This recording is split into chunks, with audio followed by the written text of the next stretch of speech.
আপোনাৰ পৰিচয় দিয়কচোন। মোৰ নাম মোহাম্মদ তজমুল হুছেইন। হয় মোৰ ঘৰ লাওগাঁও। হয় মই অহা ইংৰাজী 15/9/2024 তাৰিখে হ'বলগীয়া ৰূপহী সমবায় সমিতিৰ সাধাৰণ নিৰ্বাচনৰ ৰাইজৰ মনোনীত সদস্য পদৰ প্ৰাৰ্থী মোৰ বাছগাড়ীৰ ছবিত মই থিয় হৈছোঁ। নিৰ্বাচন দিন চমু চাপি আহিছে অহা 15 তাৰিখে। কেনেকুৱা অহা 15 তাৰিখে নিৰ্বাচনী কেনেকুৱা প্ৰচাৰ চলিছে আপোনাৰ?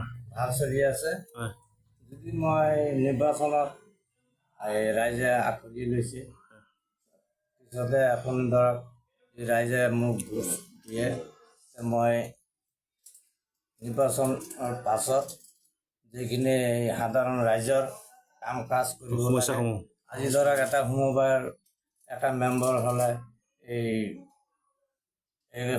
কণ্ডলত নাম লগালে 100 টকা 500 টকা লাগে, এটা কাৰ্ড ল'বলৈ 5,000 টকা লাগে। আমি হোৱাৰ পিছতে এইটো নালাগে। আৰু লগতে আপোনাৰ ফ্ৰী কৰাই দিম। লগতে আপোনাৰ যিটো পঞ্চায়ত লাগাম আছে, এইটো যিটো পঞ্চায়ত গঠন পঞ্চায়ত যথেষ্ট দুখীয়া মানুহ আছে আৰু চব দিন হাজিৰা কৰা মানুহ। দিন হাজিৰা মানুহ আছে, চব কাম কৰা মানুহ। এই যে মই দেখিছোঁ অলপ আগতে এটা নাম যদি কণ্ডলত লগাইছে, এটা মানুহৰ পৰা 500 টকা লৈছে। এটা কাৰ্ড বনালে 5,000 টকা 10,000 টকা 8,000 টকা এনেকৈ লৈছে।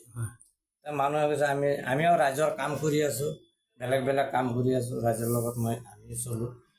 আমি নিৰ্বাচনৰ পিছত যদি মই ফাৰ্ষ্ট হওঁ, কোনো মানুহৰ টকা নালাগে, মই ফ্ৰী কাম কৰাই দিম। আৰু এবাৰ নিৰ্বাচন আপুনি আশাবাদী নে? এইবাৰ আশাবাদী নিশ্চয় আশাবাদী। আৰু দিয়ক। কৈ পেলাই সমৰ্থন কেনেকুৱা পাইছে? সমৰ্থন ভাল পাইছোঁ। ভাল পাইছে। ভাল পাইছোঁ।